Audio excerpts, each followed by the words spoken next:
Senador Randolph, bom dia.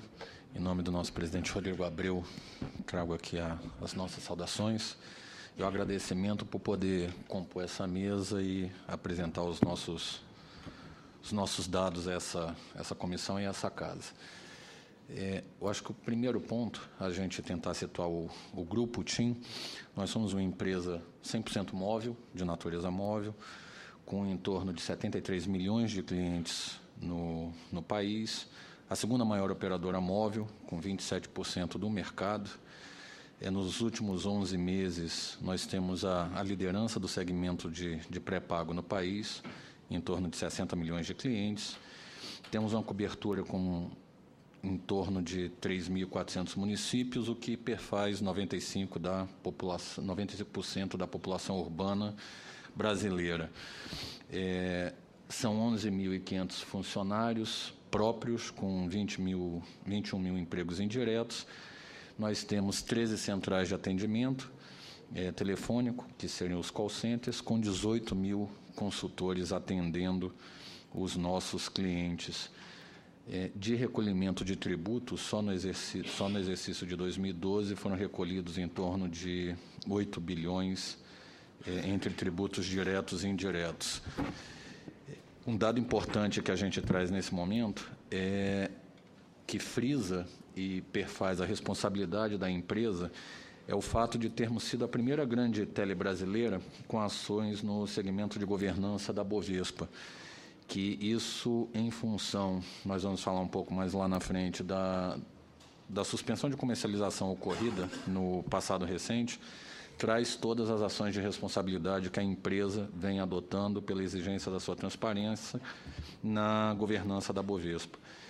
E, para mencionar, nossa presidência e diretoria estão situadas no Rio de Janeiro. Os pilares estratégicos da empresa estão focados principalmente numa inovação relevante. O DNA da TIM é de inovação. A gente fala bastante do longa distância, porque nós temos, na questão da inovação, o orgulho de dizer que nós podemos mudar e motivar a mudança do mercado. Em que sentido? Nós somos a primeira empresa a mudar a modulação de tarifação de minuto para chamada. Então, o usuário passando a ser tarifado por chamada e usando o CSP 41 da TIM, nós permitimos a mudança do perfil do usuário para o longa distância. Anteriormente, o usuário precisava aguardar um determinado horário, no período da noite, um final de semana, para poder fazer as suas longas distâncias. Com essa modulação, essa mudança da modulação, nós permitimos a inclusão de quem estava à margem dessas chamadas de longa distância, fazendo com que o Brasil todo se falasse. Também entra o Infinity Web e o Infinity Passaporte nesse sentido. A questão da qualidade passa principalmente por investimentos em infraestrutura e relacionamento. E o mais importante desses três pilares é a transparência, que eu vou frisar um pouco mais lá na frente. Falar de investimento em infraestrutura,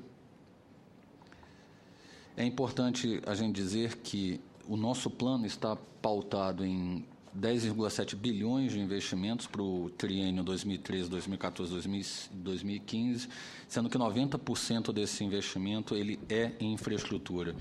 Só em 2013, a TIM está investindo 3,6 bilhões de reais com foco na infraestrutura móvel para melhoria e ampliação da rede. Especificamente em infraestrutura, hoje nós estamos ampliando para o ano de 2013 a nossa capacidade de voz e de dados em mais de 66%. A qualidade do relacionamento, eu vou permitir frisar bastante a questão da modernização das ferramentas do call center, o que otimizou os nossos números, que eu vou apresentar um pouco lá na frente, mas mais do que a ferramenta dos sistemas de CRM, o que a gente chama da estratégia de multicanalidade. Essa estratégia de multicanalidade é um pilar do relacionamento que a gente trata com muita ênfase, porque permitiu que o usuário pudesse ter acesso às informações não só da empresa como cobertura, como processo de licenciamento e instalação, mas como toda a sua relação com a própria empresa. Essa multicanalidade, ela passa por aplicativos no smartphone, pelo totem de atendimento nas próprias lojas, por mudança no perfil do atendimento pós-venda na própria loja, onde o usuário pode ter um esclarecimento de dúvidas de fatura. Então, a multicanalidade fez com que, na reclamação do usuário, na demanda do usuário, por falta de informação, ele tivesse a informação muito mais acessível. E ele tendo essa informação acessível à mão, a gente consegue identificar nos nossos números que realmente houve um decréscimo de demanda, seja nos PROCONs, seja nos nossos call centers, porque a informação está disponível para o usuário. A renovação da URA, que seriam os nossos protocolos de atendimento, a forma como o call center está atendendo esse usuário, e as ações preventivas que a gente traz, principalmente uma ferramenta que a gente chama de 0800 PROCON. É um número específico para atendimento do PROCON, para evitar que essa demanda do PROCON vire uma CIP, vire um processo administrativo, mas o usuário chegando ao PROCON com uma demanda, ele possa ter, num contato direto do PROCON com a empresa, a sua demanda equacionada e resolvida naquele momento. E aqui a gente traz justamente esse dado da informação, da qualidade do relacionamento. Nós identificamos que muito das demandas que recebemos são em relação à questão de cobrança. E aqui vai um ponto que a gente gosta de esclarecer, porque pela categorização das demandas, se o usuário tem dúvida no seu plano, sobre como o seu plano é tarifado, ele entra como uma reclamação de cobrança. Então, não necessariamente ele está questionando a sua fatura. Então, existe um percentual dessas reclamações de cobrança que muitas vezes são informações, mas elas precisam ser categorizadas. Nós temos aí a evolução dessas reclamações, essas demandas de cobrança de 2011 a 2013, que elas tiveram um acréscimo de 50% aí no seu volume, mas isso do setor, das 4 prestadoras. Por um outro lado, com esse trabalho de transparência, de multicanalidade, de informação que a TIM vem oferecendo aos seus clientes, nós tivemos o nosso número de cobrança diminuído em 31%. Esse número se reflete no SINDEC, é um dado que nós trazemos também em 2011, falando de grupos econômicos, nós éramos o 5º grupo mais demandado no Sistema Nacional de Defesa do Consumidor. Já em 2012, nós passamos para o 7º local, ou seja, nós conseguimos melhorar o nosso posicionamento no SINDEC com essa questão de transparência. Eu vou aproveitar o comentário do Marcos Mesquita em relação a banco, trazer um número do fechamento do exercício de 2012. No fechamento do exercício de 2012, o setor de telecomunicações fechou o ano com em torno de 262 milhões de acessos móveis habilitados. O setor bancário fechou o ano com 100 milhões de contas correntes ativas. Nós estamos falando de uma diferença de 162 milhões de usuários. Então, se o setor bancário era o setor mais demandado até ano passado, é o setor mais próximo de nós, telecom, a diferença dessa dimensão precisa ser levada em consideração quando se faz essa comparação, até porque os números são qualitativos. Não podemos trabalhar esses números de uma forma absoluta. E um outro ponto importante é que, numa relação de telecomunicações, cada chamada que se faz, cada acesso à internet, cada envio de dados, seja um SMS, seja uma foto, seja um vídeo, se constitui uma relação de consumo específica. Então, cada acesso que se faz nesse processo, você gera uma relação de consumo, diferentemente de como se dá o trabalho dessa categorização no sistema bancário. Na transparência, nós temos orgulho de dizer que nós somos a primeira empresa a trabalhar com algo como é o nosso site TIM Portas Abertas, onde o usuário tem 100% de interatividade com a empresa, ele consegue identificar, postando o seu CEP no site, a cobertura que existe no CEP indicado. Ele consegue perceber aonde a empresa tem os seus sites instalados, onde ele está trabalhando para colocar e aonde existe a previsão e quando essa previsão de início de cobertura será feita. E muitas vezes ele tendo uma demanda, não tendo a área dele expressa ou ele não tendo a previsão, ele pode entrar no site e nos questionar.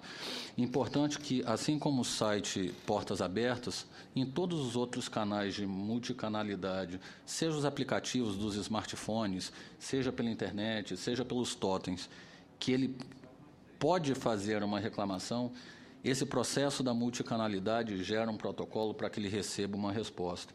A transparência tem nos ajudado bastante nesse sentido. Em relação às ações de rede, eu vou me permitir ser menos técnico aqui, para que a gente possa passar para as perguntas, mas é importante a gente poder salientar que nos nossos investimentos de 2010 a 2013, nós conseguimos perceber que o meu investimento de capacidade do sistema tem sido muito maior do que a minha capacidade instalada, ou seja, eu estou preparando a minha rede para que eu tenha cada vez mais um espaço maior para dados, voz e otimizar a minha qualidade.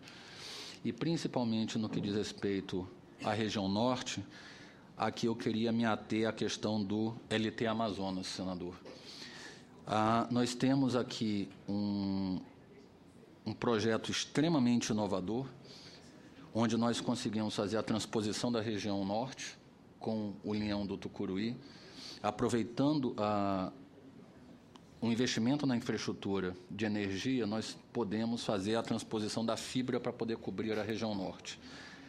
Aqui nesse projeto é fundamental a gente colocar toda a dificuldade que é da região, que o senhor conhece melhor do que nós, da dificuldade que ela existe, mas mesmo com todas as dificuldades existentes para essa cobertura, a empresa não envidou esforços e não envidou botar todo o investimento necessário para que a cobertura fosse feita. O LT Amazonas, nós estamos falando aí em torno de 200 a 250 milhões de reais que foram investidos só para poder botar essa fibra que passa pelo estado do Amazonas, e em determinado ponto ela se divide para poder cobrir o Macapá, para poder cobrir o Amapá, chegando a Macapá, e cobrir o estado do Pará.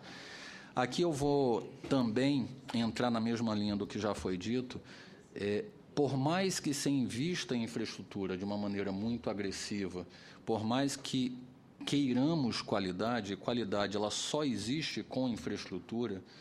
Hoje, a maior dificuldade que a empresa sente no momento da melhoria da sua qualidade é na relação estadual e municipal, porque hoje nós temos legislações federais que deveriam regular o setor, como nós temos já a lei federal que fala de efeito não ionizante das antenas, mas vários municípios fazem questão de ignorar essa lei, estabelecer legislações e regulamentos técnicas de instalação próprias, desconsiderando essa lei, o que dificulta você conseguir fazer instalação e cobertura em determinados municípios.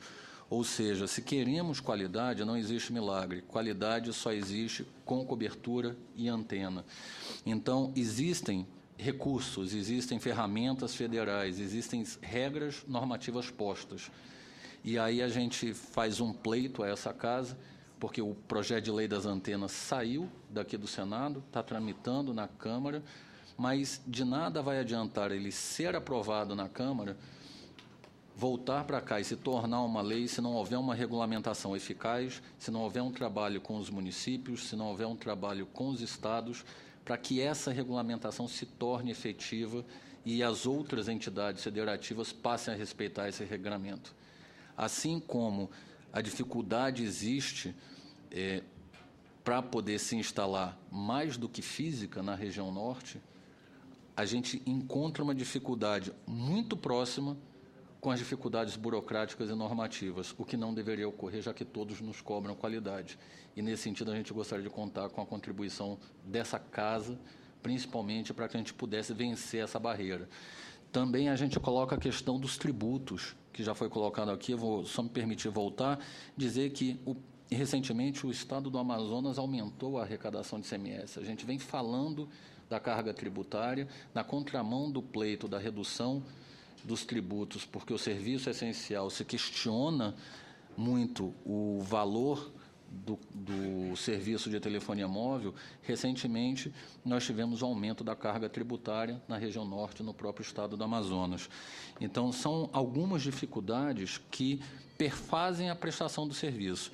Detalhando um pouco mais a questão do LT do Amazonas, tecnicamente, que eu acho que é o que interessa para o nosso usuário, hoje a TIM trabalha com o que nós estamos chamando de MBB, que é o Mobile Broadband, que seria a capacidade de ampliação do tráfego de dados da internet na própria rede 3G, que com o Leão do Tucuruí já se encontra disponível em algumas localidades no norte, como Pará e Manaus.